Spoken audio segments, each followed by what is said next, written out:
Bem-vindo ao nosso culto.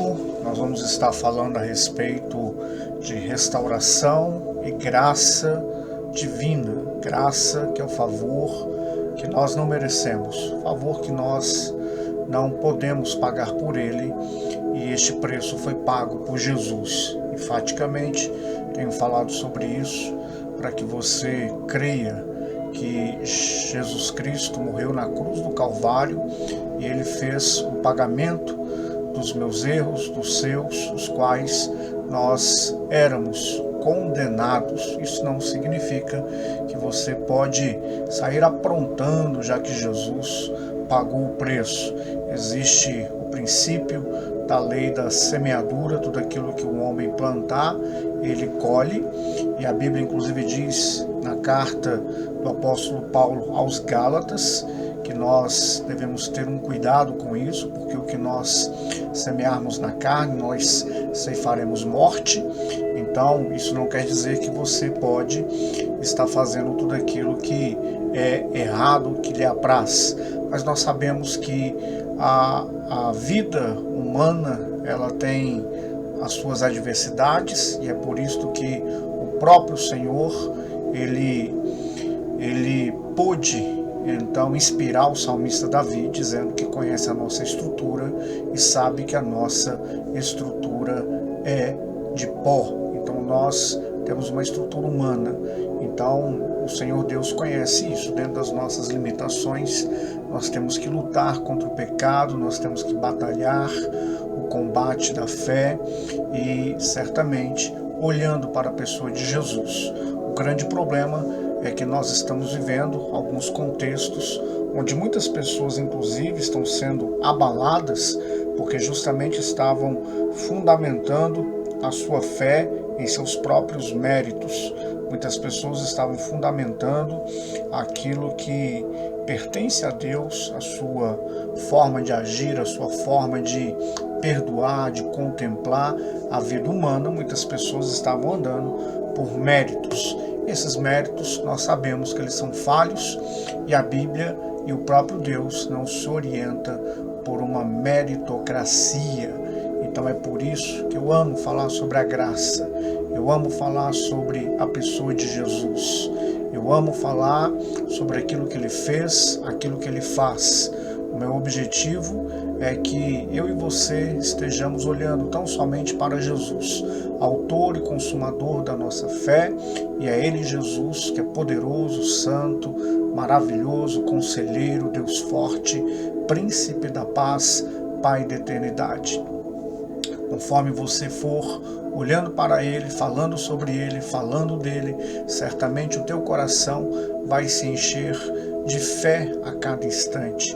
Teu coração vai estar alicerçado dentro daquilo que as Escrituras Sagradas diz, que é cri, por isso falei, pelo fato de termos o mesmo Espírito que nos capacita a confiar. É isto que as Escrituras nos diz, que nós devemos crer, e por causa da nossa crença, por causa da nossa fé, nós deveremos falar, nós deveremos justamente citar, verbalizar, pensar sobre a fé, meditar sobre a fé. Então, querido, querida, é um tempo de graça, inaugurado justamente por Jesus, na nova aliança. Certa ocasião, onde ele estava ceando com seus discípulos, vésperas de ser crucificado, ele ceiou com seus discípulos. E a Bíblia diz que, tendo ele pegado o pão e partido, dito: este é o meu corpo que é partido por vós. Significa que nós temos aí uma unidade em Cristo Jesus por causa dele. Não é por causa de uma placa, não é por causa de uma religião, não é por causa de uma denominação, é por causa dele. É muito bonito, muitas pessoas talvez até digam: olha, o pastor Eduardo está falando aí que não é placa e tal. Ok, nós temos um nome, uma placa apenas por referencial, mas quantas pessoas estão hoje discutindo, brigando? Quantas pessoas hoje estão discutindo: a minha igreja é certa, a minha igreja é errada, a minha igreja faz isso, a minha igreja faz aquilo? E a Bíblia diz que quem faz é o Senhor, e nós somos agente de Cristo. Nós somos pessoas que, cada um de nós, carregamos o Espírito Santo, por isso nós somos chamados de o templo do Espírito Santo. Isso não quer dizer que você não precise estar congregando ou citando o nome da sua igreja, nada disso. Mas o grande problema é que hoje há tanta competição, há tanta disputa, há tanto foco numa questão orgânica, numa questão CNPJ, numa questão de nomenclatura de igreja, e nós temos que ter um certo cuidado com isso. A Bíblia fala na carta às igrejas em Apocalipse que nós muitas vezes podemos correr o risco de deixar o primeiro amor. E aquela igreja observada dentro daquele aviso, ela tinha uma agenda muito positiva, ela trabalhava muito, ela tinha inclusive pontos que são mencionados, pontos que, se você meditar sobre cada um deles, se você observar cada um daqueles pontos citados e pontos positivos, mas tinha algo muito grave. Aquela igreja havia deixado o primeiro amor. Este primeiro amor não deve ser deixado jamais em nossas vidas. Mas porventura você que está ouvindo essa mensagem pela internet, porventura você está afastado dos caminhos do Senhor, porventura você se distanciou-se da pessoa de Jesus, você se distanciou do Evangelho, você pode crer neste momento, não importa o horário que você esteja ouvindo esta mensagem pela internet, mas você pode hoje voltar aos braços do Pai, assim como o filho pródigo pôde voltar aos braços do Pai, e aquele filho pródigo, ele então teve totalmente uma mudança na sua vida. Não diga que você não está preparado, porque você nunca vai estar preparado. Não diga que não é a hora, porque você nunca sabe qual é a hora. O que importa é que você olhe para Jesus e volte aos braços de Jesus. É isso que importa que você faça. Então, querido, a graça de Deus ela é manifesta sobre as nossas vidas, não é mérito nosso, não é algo que nós tenhamos que muitas vezes galgar, muitas vezes trazer para nossas vidas de uma forma que seja por mérito, onde eu seja bonzinho ou eu seja ruinzinho. Eu costumo dizer, e isso não é uma apologia ao pecado, às coisas erradas, mas o ladrão que reconheceu Jesus e está no paraíso, inclusive Jesus disse: hoje mesmo estarás comigo no paraíso. Aquele ladrão teve uma vida completamente errada, teve uma vida completamente fora dos padrões daquilo que as Escrituras dizem. Mas naquele momento ele nasceu de novo. Naquele momento ele pôde reconhecer Jesus.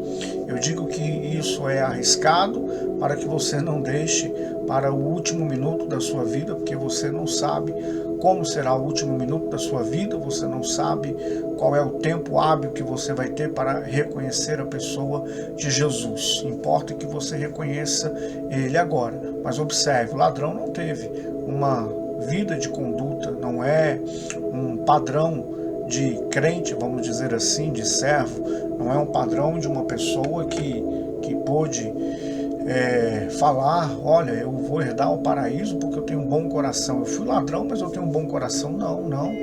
Ele reconheceu Jesus. E é isso que o Senhor Deus espera, que nós venhamos reconhecer a pessoa de Jesus. Assim como eu tenho visto muitas pessoas também com uma bondade, isso é bom no seu coração, mas ultrapassar o limite da bondade. E ultrapassar o limite da bondade significa que são pessoas que muitas vezes acham que, por serem boazinhas, não podem pegar um resfriado. E muitas vezes sai pela madrugada, num frio, não sai agasalhado, enfrenta tudo aquilo que foi criado como princípios que regem a humanidade. Um deles é que nós tenhamos vigilância, e a pessoa acha que, por ser bonzinho, não pode muitas vezes tropeçar numa pedra na rua, muitas vezes pode não passar por uma adversidade, muitas vezes pode não ter até mesmo um ente querido recolhido.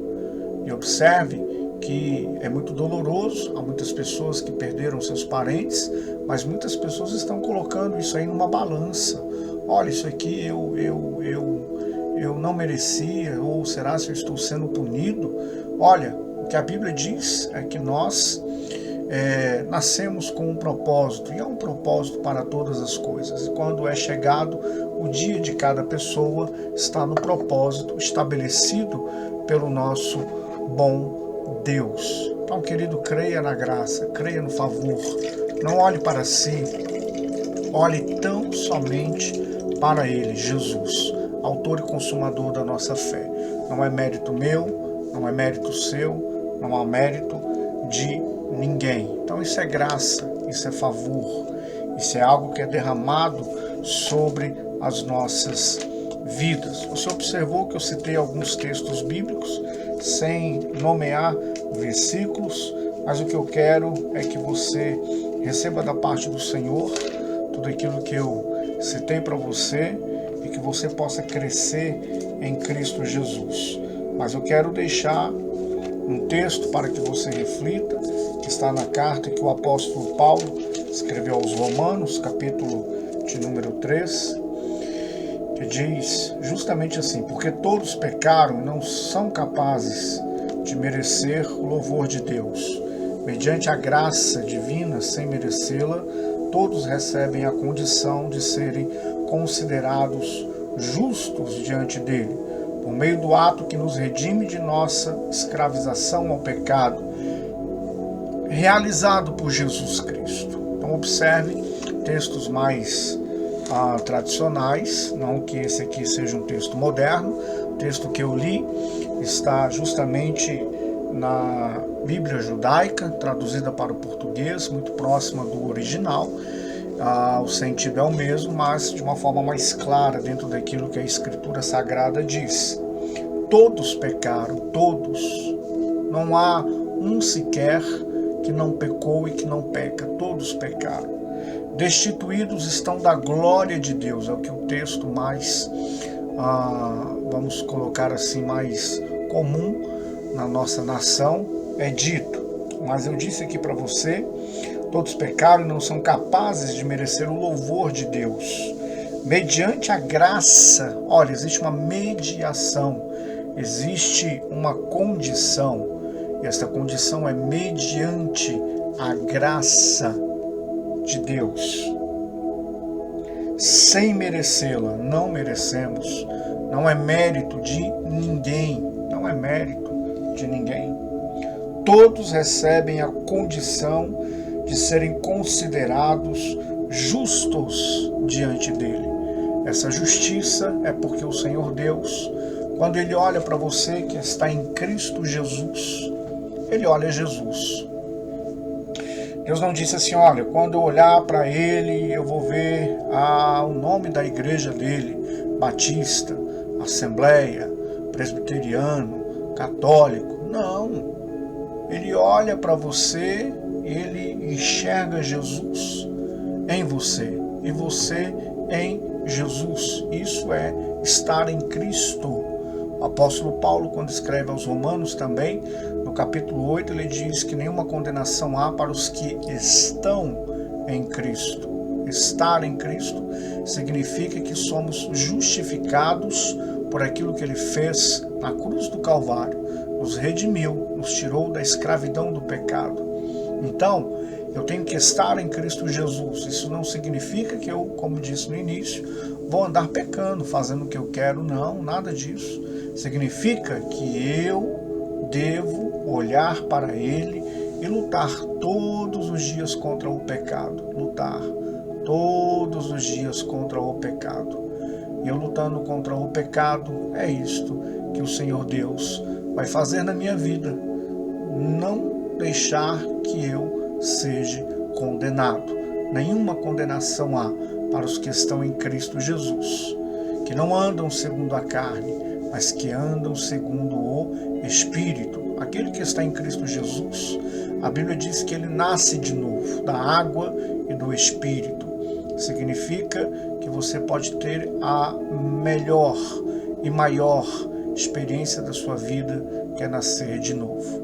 Deus te abençoe e te guarde. Eu quero orar por você, pela sua casa, pela sua família. Quero orar para que você seja restaurado, seja na saúde, seja agora enfrentando todo tipo de adversidade, que você seja restaurado agora nas tuas forças físicas e emocionais, que o Senhor Deus agora te dê livramento de todo esgotamento, que o Senhor Deus agora te dê livramento de tudo aquilo que o inimigo tenha plantado sobre a sua vida e que você agora vença, em nome de Jesus.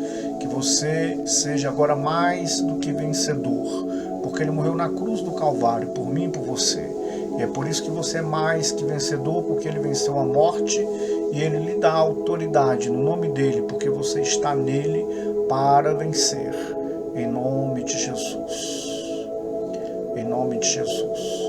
Você, querido, que ouviu esta mensagem no nosso canal do YouTube, gostaria muito de pedir que você possa enviar ela para outras pessoas serem abençoadas com a palavra de Deus, que você possa também se inscrever no canal, que você possa também dar aí o seu like, para que possamos alcançar mais vidas através das redes sociais, as quais não há barreiras, porque Deus está justamente agindo no nosso meio de todas as formas. Que Deus te abençoe, em nome de Jesus.